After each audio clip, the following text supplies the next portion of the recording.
How to use YouTube video সিরিজের বা আজকের ভিডিওতে দেখাবো ইউটিউব প্লেয়ারের বিভিন্ন টুলসের কাজ এবং সেটিং। তো প্রথমে আমরা ভিডিও প্লেয়ারটা ওপেন করি, একটা ভিডিও আমরা প্লে করি। এই ভিডিওটা মনে করেন প্লে করছি।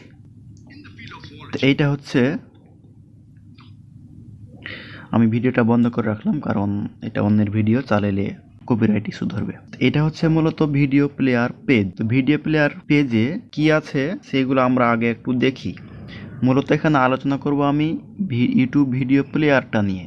তো প্লেয়ারটা নিয়ে আলোচনা করার আগে জাস্ট আপনাদের এই পেজের বিষয়গুলো একটু বলে নিতে চাচ্ছি। তো এই পেজে প্রথমেই দেখবেন উপরে একটা প্লেয়ার, এইটা। তারপরে দেখবেন ভিডিওর টাইটেল, এটা সাধারণত বড় এবং বোল্ড অক্ষরে লেখা হয়। তারপরে দেখবেন ভিডিও সম্পর্কিত কিছু তথ্য, যেমন